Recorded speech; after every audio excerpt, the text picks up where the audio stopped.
Good afternoon, everyone. Welcome to BlackLogic. This evening, we're going to discuss these actions of the American government and the aggression and bombs that were dropped on, again, Iran and the potential nuclear sites that was destroyed. Now, anytime that another country bombs another country, it's an act of war. Instantly. Once bombs are dropped, it's an act of war. Do I believe that Iran is going to take this lightly? Do I believe that Iran is just going to let this go, that they destroyed energy sites, as Iran will state? Now, I know some of the information because it's made public to the information that the American government had regarding these nuclear sites. And very simple information as far as the uranium being enriched is one of those key indicators that someone has the propensity to create nuclear warheads and nuclear bombs. And because the world, in some agreements, with America leading the charge, Iran has been deemed and labeled a terrorist state.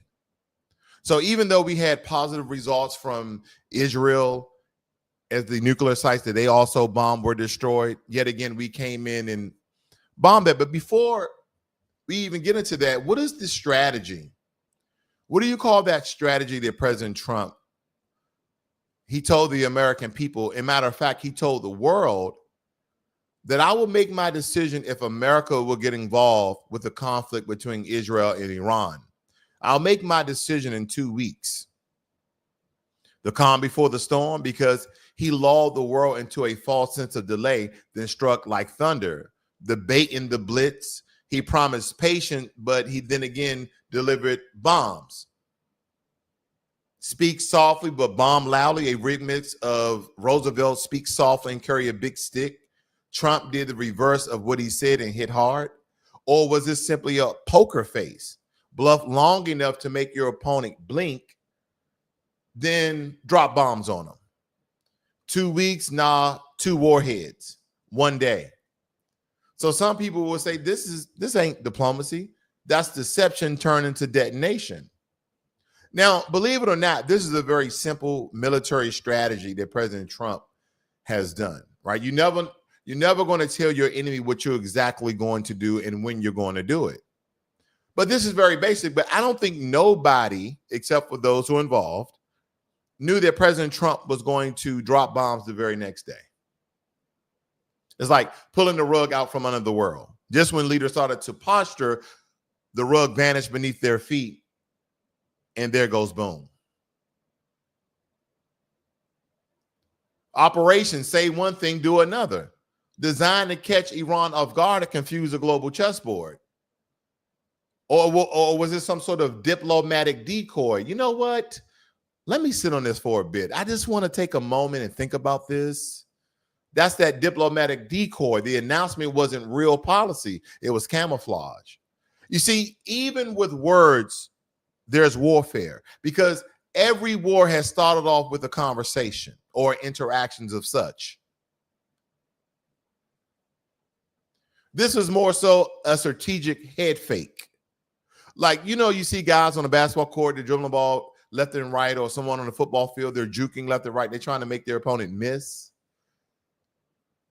Or if you're shooting a basketball, you do a pump fake and the guy jumps and you run around him and shoot a layup.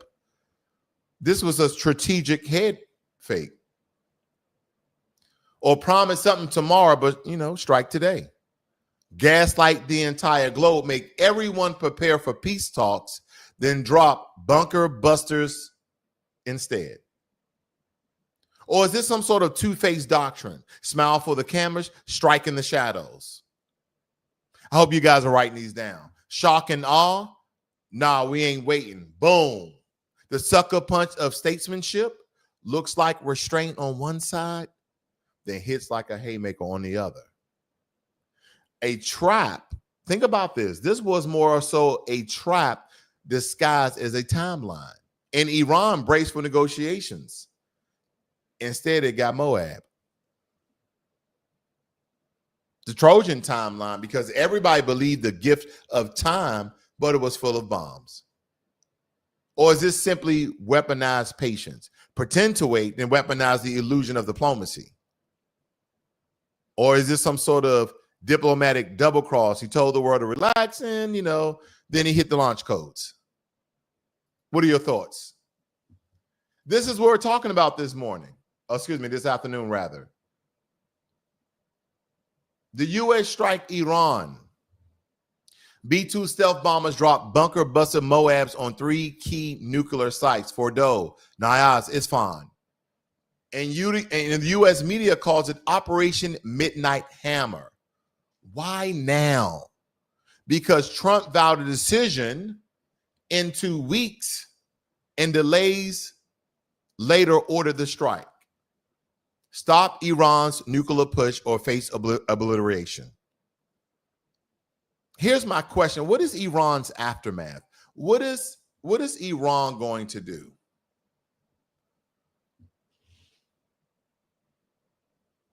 Because Iran stated this deems war, launching missile barrages at Israel, mostly intercepted. But what could be some of the potential retaliations of Iran? Because do not forget, America has a lot of allies in that region, like Bahrain and Qatar. So Iran could start to strike against U.S. assets in that regions, like those bases in Qatar, the Bahrain, the UAE, soft targets like the Red Sea shipping. And then they can use proxy attacks, straw man attacks through Hezbollah, Houthis, Iraqi militias. We have to think about this. This was a very big decision for the president to make because of the potential fallout and the retaliation of Iran. They could literally close the Strait of Hormuz, which could spike oil prices and paralyze the world markets. Now, what about if Iran vows to keep nukes and withdraw from the NPT? That's something to think about. What about if Russia pivots? Because Russia denounced the strikes, hints at nuclear tech aid or warhead support. And here's the Russian government. They basically stated that they are ready to supply Iran. And why does this matter? Because Putin smells leverage. He could be Iran's shield and deepen Middle Eastern influence and then challenge what they call the U.S. supremacy. This is much bigger than what people are just thinking about. We're just thinking that we're bombing some little small country who can't fight back. No, Iran can fight back, and Iran has powerful friends and powerful allies in a country like Russia, which is the second largest world power. And we're talking about to their military prowess, as well as their economic stability with oil and natural gas. We're talking about a lot here, guys. And do not forget the allies of Russia, the likes of China. They have limitless soldiers to a certain degree. And don't get me wrong, being prior military myself, both Marines and Army, we have the most powerful military in the world. We have the most advanced technology in the world. But I can only tell you what I know from a strategic soldier standpoint. When it comes to technology, to a certain degree, technology can level the playing field. We can look at a lot of ancient wars of how certain groups of people had artillery fire through cannons and others didn't, and how they would decimate a third or fourth of their army prior to me reaching that. But when you have an overwhelming amount of people that you can deploy anywhere and everywhere in the world, that battlefield is no longer linear. There's a multitude of different entry points of danger and destruction. See, they can do hard military targets and try to destroy military bases and armories and things of that nature. And they can also do soft targets and use sleeper cells that they may already have in the country to either assassinate or kill or unalive people and or U.S. interests that will hurt the infrastructure and our military guard. These are the things we have to think about when presidents make decisions, whether it be for the best of the country or, some cases, for those of businessmen, because everybody would tell you that people get rich during wartime. Poor people die, rich people get rich. Poor people die, and rich people get richer. Because if we really look at this, 1953, Iran, they removed Mazdak and they protected Western oil. And the aftermath was a secure area within the region, blowback, anti-U.S. resentment. Then if you go to 1967 and 1973, you have Egypt, Syria, and Jordan. Back Israel in a 6-day war that prevented spread of Soviet influence. So no one's really talking about this history because a lot of these used to be allies or neutral towards America and even Israel. We look at back in 1990, 91, when you had Iraq and Kuwait. We defend and help Kuwait versus Saddam, what was just, a very true threat at that time. And it boosted those Gulf allies, and Saddam weakened. But later, it also gave pretext for 2003. Because between 2003 to 2011, we have the Iraq war. And the claim was weapons of mass destruction, widely considered as false. Now, I can't give any, I'll say mission info, but I'll say I was on ground. And we had multiple reports of WMDs. Now, I'll be very shallow with this next response because I won't say if they were confirmed or non-confirmed. But as far as the world is concerned, there was no weapons of mass destruction found. I don't think 7 billion people can be wrong, give or take a few. You have Afghanistan from 2001 to 2021 and probably still going on to this moment. You have Afghanistan, Pakistan, and Syria, and that was the so-called global war on terror. That was a reaction to 9/11. I mean, quite frankly, the longest U.S. war. But what happened? The Taliban returned. 2014 to 2019, Syria. Fight ISIS, right? But against Assad with murky goals. We didn't really have any true goals or mission, or just to eradicate these people, these groups. And it ended up being a fragmented Syria. And then that is kind of when the U.S.-Iran tension started. This really started ramping up because 2015 to 2019, Yemen, they helped the Saudis. And then the counter Houthi rebels, they claimed humanitarian, but deep sectarian support aid came from the deaths of a lot of civilians that were supporting the regime in that area. 91, 2003, 2007, Lebanon, Jordan. We had Marines to deploy, and we had these so-called limited peacekeeping missions. But a lot of the missions were misrepresented as neutral. That, oh, they wanted us here, but they really didn't. There's so much to state here because, again, my question would be, what is the move of Iran now? Do they show a force?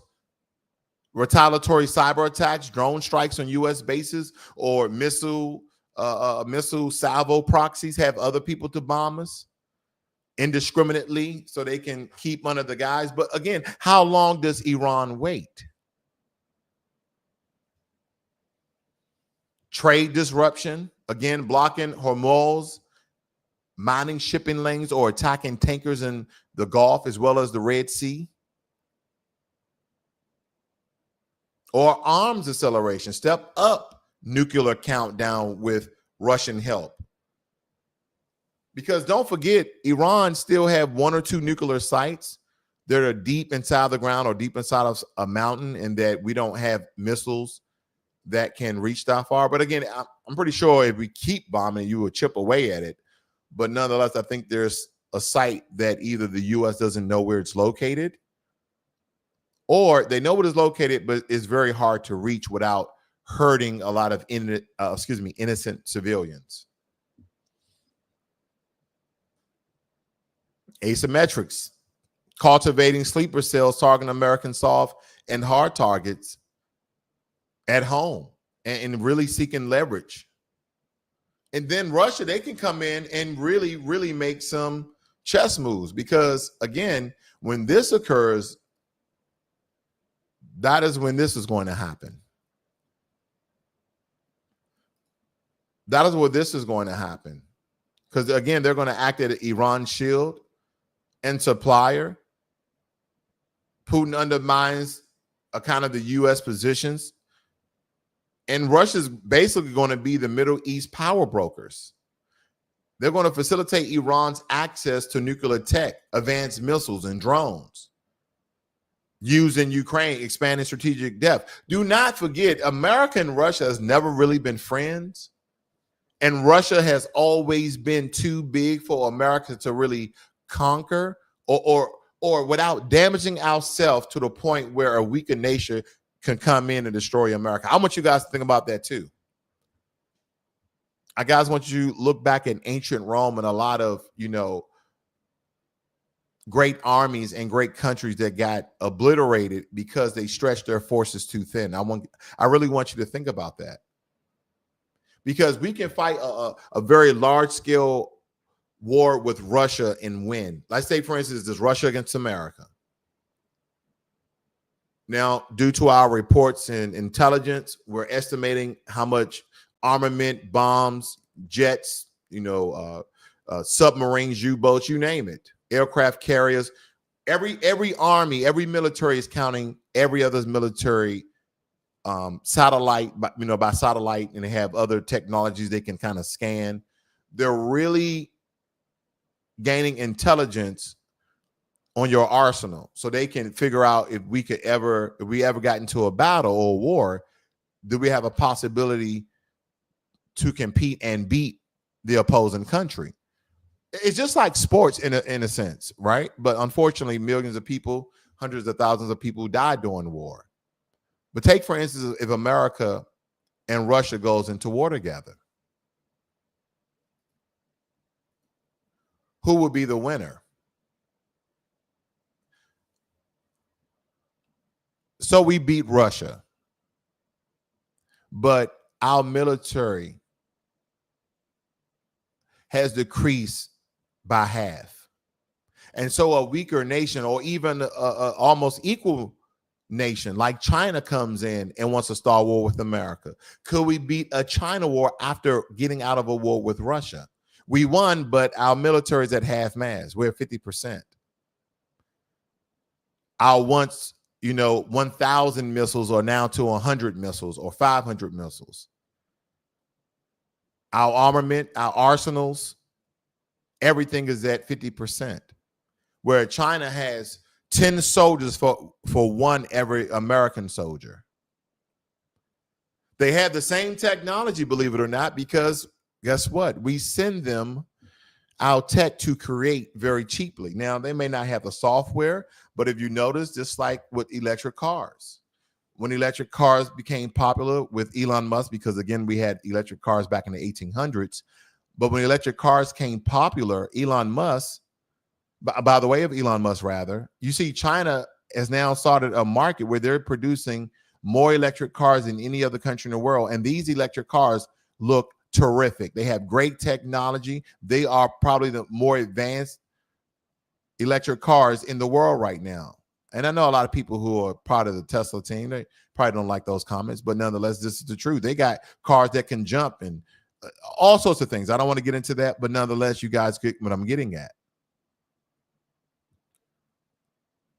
Could we beat a war against China after getting out of a war with Russia?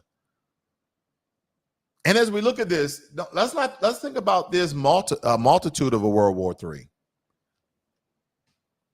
What if it's just America, Israel, and Ukraine fighting China, North Korea, Russia, and certain African countries? Do not forget, there's a lot of African countries that are in business with the Russians, that are in business with the country of Russia. Do not forget, there are a lot of African countries.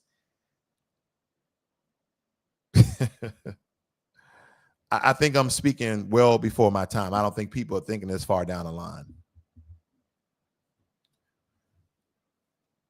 If I'm an African country and I've been doing business with the Russians and they've been improving my country, and they tell me that they need my support and they've helped my countrymen, and I'm looking at, well, the Americans might hurt as well. The Americans are now fighting the Russians, and they're fighting the Chinese, and they're fighting Iran. Wait a minute. Okay, well, who's helping out America right now is this Ukraine, but Ukraine has already been destroyed by Russia. The UK is meeting every day, but these are the countries we have on our side. Okay, what countries you have? So it's Russia, North Korea, China, Turkey, and India. So if you combine China and India together, that's already 2 billion people. Now, taken to their army, if they have 10 soldiers per 1 American soldier, India has that as well. Because as you start to gain people on your team, you start talking to people who feel the way as you do. I want you guys to think about that, because if I'm Russia and I know that China is not at likes, and say that's another big dog on campus. When you start to get a third of the world against a couple of countries, I don't care how big and powerful you are.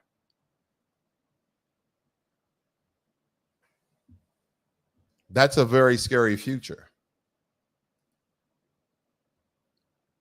This is a tectonic shift, because U.S. direct attack on Iranian soil, and Iran is not bluffing. Yeah, they've been saying death to America and all of that. Do you think now that they're not going to have some sort of attacks or some sort of terrorist attack? You call them a terrorist state, they might as well use their terrorists. They say, hey, terrorists, we're paying you guys. You hate Americans. You want to go out to America and destroy some things. We're giving you your green pass. You guys are now official agents of the state. Because at first, these Middle Eastern countries, you used to disavow, okay, a lot of these terrorists that came from their region. But now Iran said, not only are we supporting you verbally, we're going to send you any supplies that you need. Of course, this won't be public. I'm just saying it as it is, just so you guys understand these conversations they may have.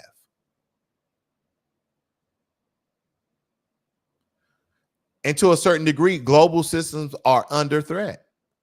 Because again, Russia's interest as a nuclear ally turns this from a regional skirmish into a Cold War flashpoint. I hope Russia never gets to the point where they want to actually start talking about using nuclear war. Now, in America's past shows the fires of intervention, a lot of our conflicts has been in the Middle East. And I hope and pray, because I love this country, that never reaches here. I hope it never occurs. But what did Donald Trump say? Donald Trump told the world that he'll make a decision in 2 weeks. But Donald Trump didn't wait. He bombed Iran. No congressional vote, no UN sanction, no de-escalation, just bunker busters over nuclear sites in Fordow, Natanz, and Isfahan, the heart of Iran's nuclear program. And now, believe it or not, the world seems as though it's on fire, does it not? Let's get something straight. That wasn't a strike. That was a signal, a declaration, a dare. And Iran, you already know, as I stated, they ain't taking this lightly. They call it what it is. This is war. And now they're promising retaliation. And don't think I'll be neat or far away. No, this might come to your doorstep. This may come to your doorsteps, your skies, your economy, your country. Let's walk through it, because this ain't theory. This is history repeating itself. Again, Hezbollah, the Houthi, the Shia militias in Iraq, they already mobilizing. U.S. bases in Qatar, Bahrain, and the UAE just became targets. And yes, Iran just might chase the bomb now. They may just try to obtain nuclear weapons. If they weren't building one before, President Trump gave them every reason to do now. The ink ain't even dry on those war orders, and already Iran's foreign minister is flying to Moscow. And Putin, he's not just sipping vodka and shaking hands. No, he's hinting that Russia may provide Iran with the technology that it needs to go nuclear. And if that happens, it's not just a regional war, it's a global crisis. Putin's strategy is genius in its cruelty. While America stretches itself thin, Russia steps in as the Middle East new power broker. They help Iran build a bomb and dare the West to stop it. He's daring the West to stop it. We're going to give them nuclear technology now. Thank you, America. You've meddled enough. You meddled with Ukraine and Russia. We told you not to get involved, and you did. And now you've gotten involved into a war between Israel and Iran. And now we're going to help the Iranians to build nuclear warheads. That's what I'm getting from Putin.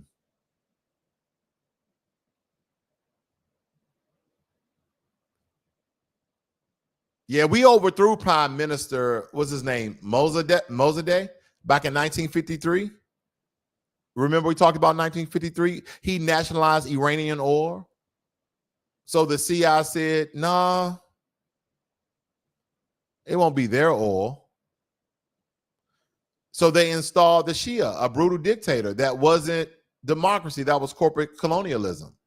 We're the person who installed the next guy in order in Iran back in 53. You think the citizens and the people of Iran forgot about that?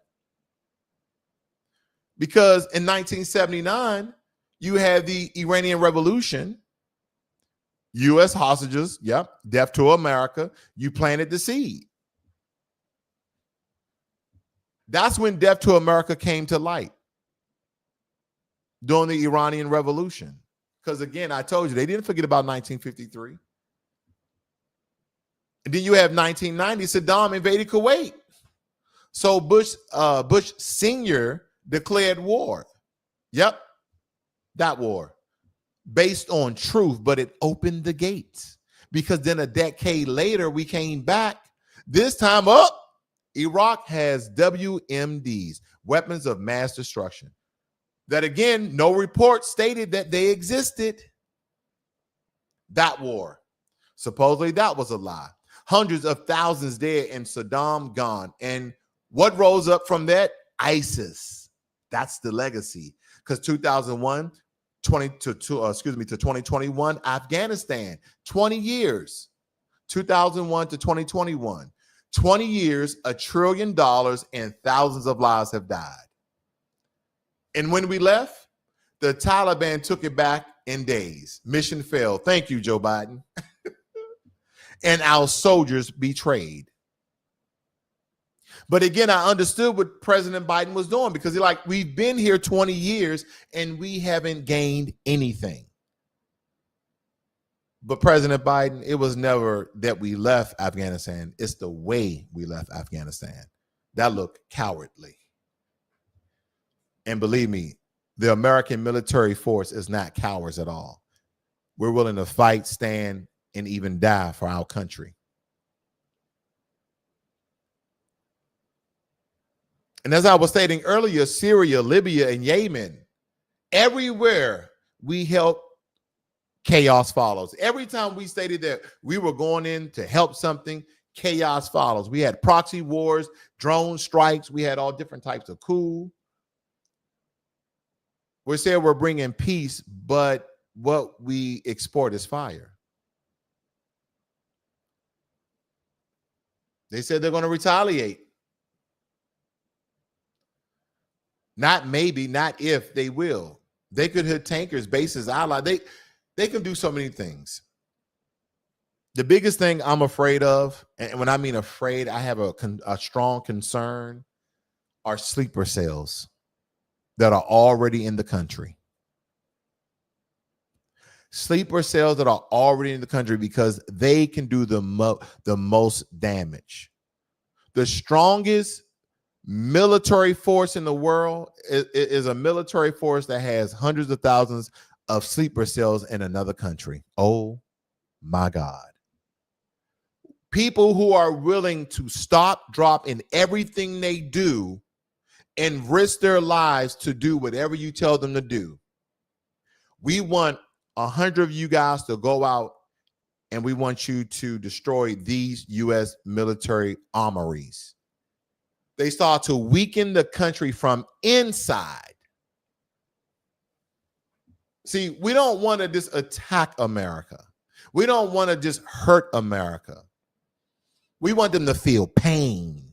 So if we start shooting missiles and bombs and send out jets, we understand how powerful America is. We understand your defense system, your Iron Dome or your Golden Dome, whatever you have.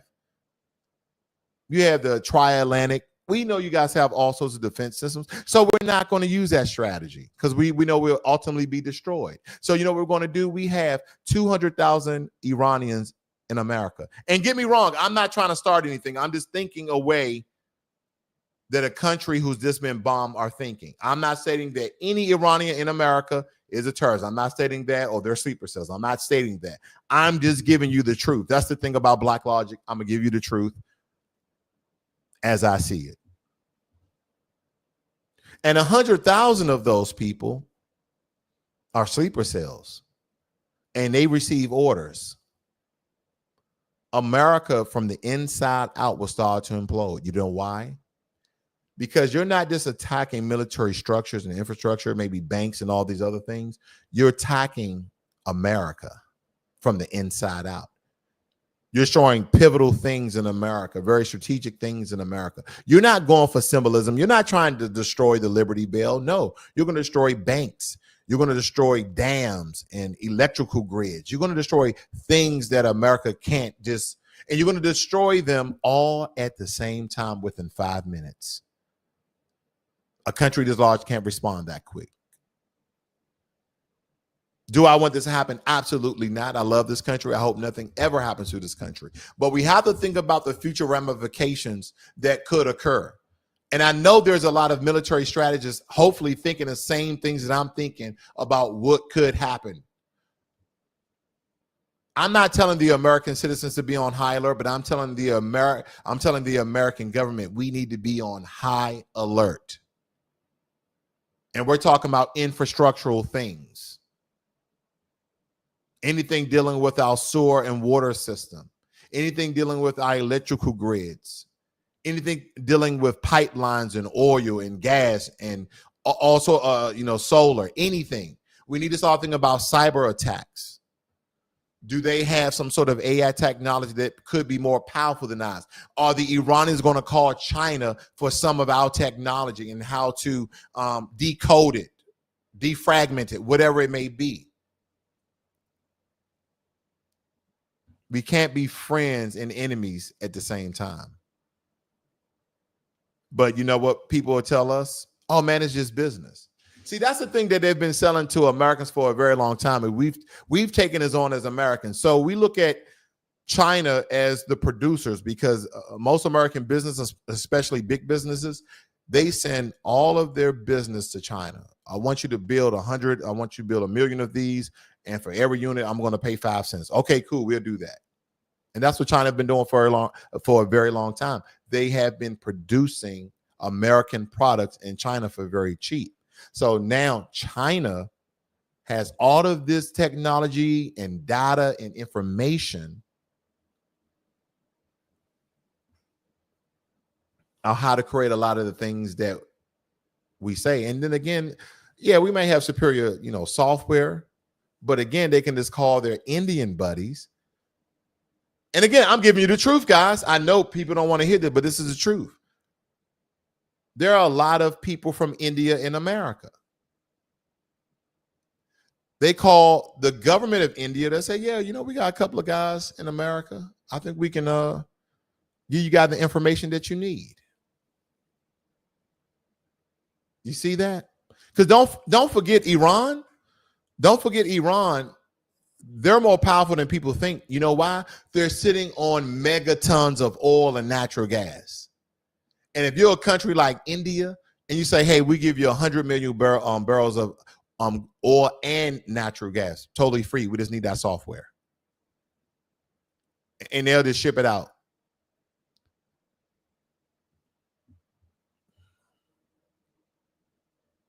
Remember 9/11? Remember the Beirut bombing? The Fort Hood shooting? When America strikes a flame, don't just stay overseas. They find oxygen right here at home. Guess what? I was stationed at Fort Hood during that Fort Hood shooting. Right there in Texas. So what's the price of this new war? It's just another flex to get Donald Trump more accolades? Is that it? I'm asking questions. I'm not leading to anything. Is it a distraction from economic failure? We're still in this crisis. We're still in this inflation. Is it the border chaos, racial unrest, or is it a calculated move to drag us into something bigger, a war that we potentially can win, potentially, depending on who gets in and who gets out, with enemies we cannot see and alliances we no longer control? Oh, what are you talking about? The enemies we cannot see. Oh, did you know that America was a melting pot? See, it really doesn't matter what race you are. A lot of people can tell when you're American. Like when you're American through and through. One is your language, your dialect. Are you from the north, the south, the east, the west, the Midwest? Where are you from? People can pick up on your dialect. And I know when I say dialect, because people from different regions in America, we have a couple of words and the way we say those words differently than other parts of America. So that's our dialect. It's all forms of the Queen's English over there in the UK. But we're speaking American English. This is a different dialect depending on what region you're from. And then I want you to think about people who are only first generation here, second generation here. And they still have their accents. They still have their culture. Because think about this. A lot of people from all these other countries come to America to be American. But are these the same people that have parades showing their flags and showing their food and being happy of their country in America? Do you see this same behavior in other countries? Do you see an American parade in China? Do you see an American parade in Jamaica? Do you see an American parade in Africa? No, you do not. But everybody comes to America and they want to show Americans how un-American they are, right? Or they're just celebrating their culture. I'm asking questions. I'm not alluding to anything. But I really want you guys to think about that, because this is a psychological military thoughts that people should have when when Iran retaliates to America. Or what potentials could have happened? We have all these people who love their country more than America. They only came to America for economic opportunities. So who's friend, who's foe?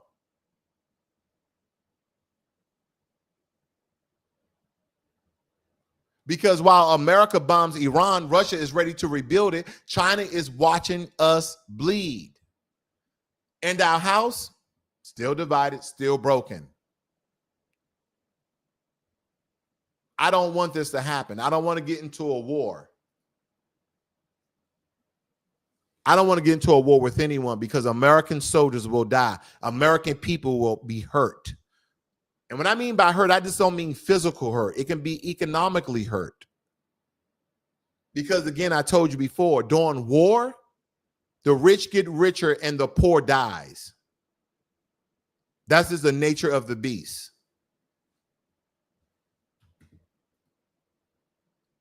Russia warned the U.S.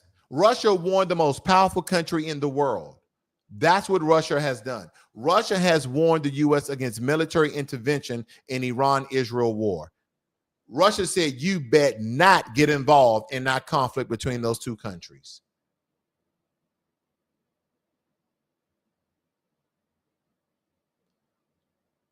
So the next day, America bombs Iran.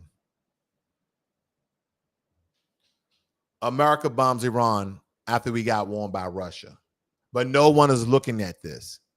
The bombs has fallen.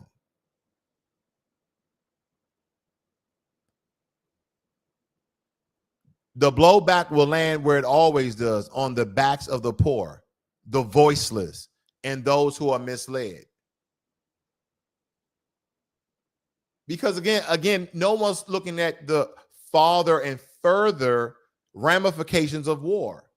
When we talk about hurting American people, a bomb could never touch America. Let's just state, for instance, a bomb could never touch America. No buildings will be destroyed. We don't have sleeper cells that are savvy enough to infiltrate any of, the dams for water, anything to hurt our infrastructure at all. But the one main thing that people always forget are the people behind this. The people like me in another country fighting for another country, but not my own country.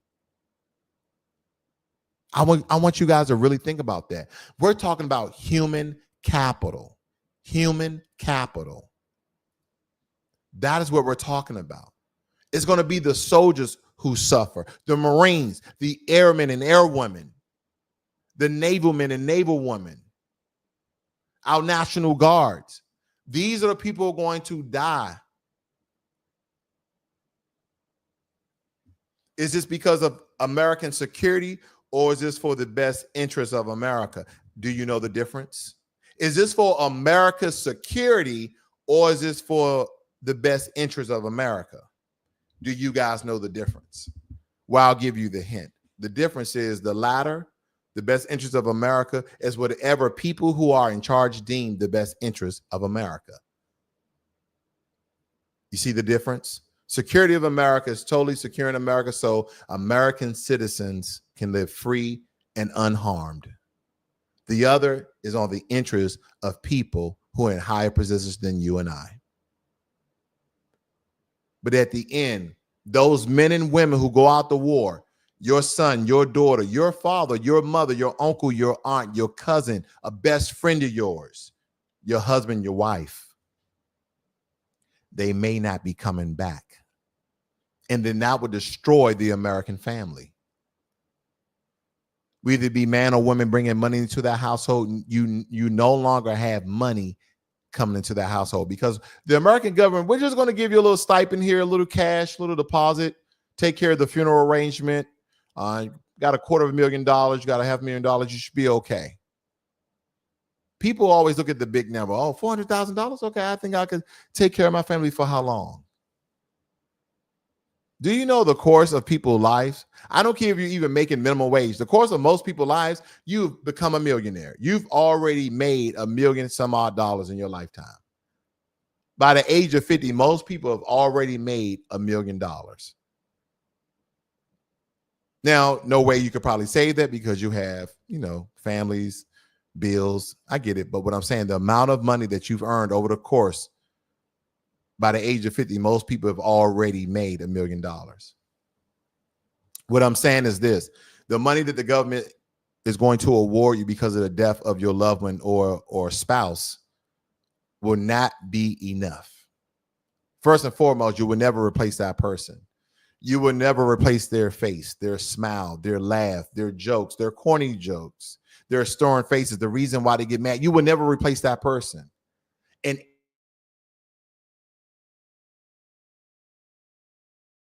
people that person introduced you to, you will never have that relationship again, because we are allowing ourselves to get into conflicts and wars that we believe, right, the way of our government, who is our representatives of the American people, we believe that this is at the best interest of America, or this is the best interest of Israel,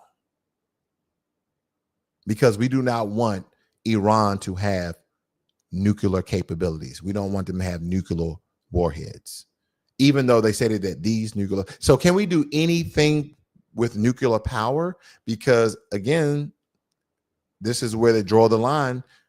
In order for you to produce a certain amount of nuclear energy, the uranium has to be enriched.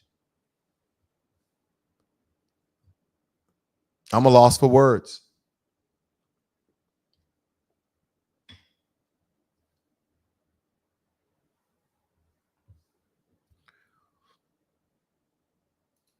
Thank you, R.A. Wilson. I appreciate that. Shelly G said, now how many Galloways came right over that border? Nobody knows who they are or where they are, but yet it was okay just to open up that border and say, come on in. Exactly. Thank you very much. I just want to touch on that very, very quickly. B1 family, my good buddy Jermaine Anderson. Thank you, brother. I want to touch on that very quickly because you stated something. For a very long time, Black Americans, foundational Black Americans, unfortunately, have been voted for the Democrats. Some of us know why, and others have no idea why they're voting Democrat, other than that their mother and their father voted Democrat. And every 4 years, in and out, voting for the Democrats, they kept telling us the same thing, and the same playbook worked over and over again. You guys ever played Madden or a video game and you played against the same person and they kept winning with the same strategy and you just couldn't figure out what they were doing? You just couldn't understand what they were doing. You're like, man, I know I'm gonna figure it out. I gotta change anything. But when you change something, you didn't really change anything. They kept the same playbook and they did it over and over and over again, and had foundational Black Americans to vote for Democrats since the 60s. And they did it by the way of no other than Dr. Martin Luther King, one of our master teachers, one of our most powerful brothers. But he didn't even know that they were doing it, because he got duped and he got tricked. Because we were fighting for everybody's civil rights. So when he had Lyndon B. Johnson to sign the Civil Rights Act into law, Lyndon B. Johnson said to his buddies, we're going to have these Negroes. He said the other N word. We're going to have these Negroes voting Democrat for the next 200 years. And guess what? We've been voting Democrat for the past 60. Am I telling you guys vote Republican? Hell no.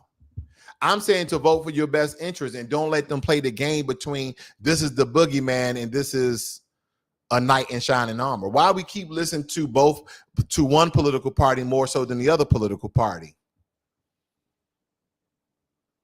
Oh, they won't vote her in because she's Black or she's a woman or she's this. And Donald Trump is a racist. What if I told you if both of them was racist? Or one racist and one prejudice? See, the one thing about these particular political sides that we keep going back and forth about, I can tell you this, and I'm no Republican, I'm no Democrat, I'm no conservative, I'm no liberal, I'm no independent, but I will tell you this. The Republicans don't directly disrespect Black Americans, but the Democrats do. Joe Biden said, if you don't vote for me, you ain't Black. So if you don't vote for me, it's like a dictator. If you don't vote for me, my friend, you're not from this country. Like, that's a dictator. Joe Biden was a dictator to Black Americans. He's like, if you don't vote for me, you're not Black. Wait a minute. I came from my mama and my daddy, and you telling me I ain't Black because I ain't vote for you? And then Kamala gets on and she states that, no, I'm not doing nothing just for Black Americans, but then do something for everybody else. But we still voting Democrat. And I'm not saying vote Republican. I'm saying look at the legislation. If somebody, now granted, gun to my head, you have to vote for somebody, BlackLogic. Gun to my head, I'm voting for the conservatives. You know why? Because I saw the things in the Black community that was hurting us. like illegal immigration, like all of these funds that the American government has for immigrants. That's why immigrants can come over here and they tell you, oh, I had a quarter in my pocket. You did? And in a year or 2 years later, you got a business and you're about to open up another shop? Yes, we work hard. We work hard. I came over here with $1 and now I have 6 stores in 2 years. Wait a minute. So the American government didn't give you anything? No, no help. I work hard. Wait a minute. So why didn't you do that in your country?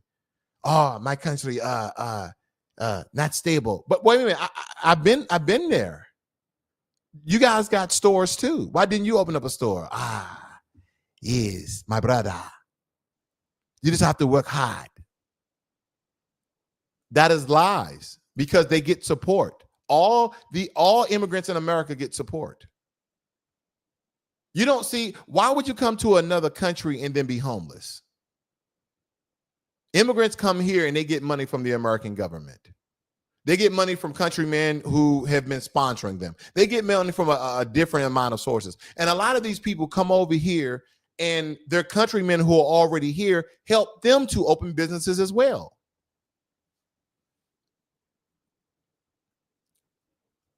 Now, legal immigration, all for it. Illegal immigration, I understood how it hurt the Black community. And Black Americans, we shouldn't be trying to vote for Democrats or Republicans. We should be voting on policy. We should be voting for our best interests. Stop making this black and white. Stop making this the donkey and the elephant, the red and the blue, the Republicans and the Democrats, the liberals and the conservatives. Just stop it. They're playing us as fools. They're playing us as fools. Because you would like to think that this is a game of tennis. You got the Republicans on the left, the Democrats on the right. They both have paddles. Now, who's the ball? The media. The ball is the media. Where are Black people on this? We're the net. We're just right in the middle looking back and forth like, okay, who's going to win? Who's going to do better than that? Because the media is going to spin this each and everywhere. They're going to make everybody look like devils and that they made horrible policies. They play that trick on you. Just read it for yourself. I might even do a segment during these times where we had these elections where I just cut down legislation and put them on A and B for people to choose. And I wonder what side people would choose. Just stop falling for the trick bag. Unfortunately, this may come to fruition, and I does not want it to happen. I do not want to see a World War III. I do not want to see it. And the reason why this should be important to Americans or people who live in America, because this could potentially reach our doorsteps.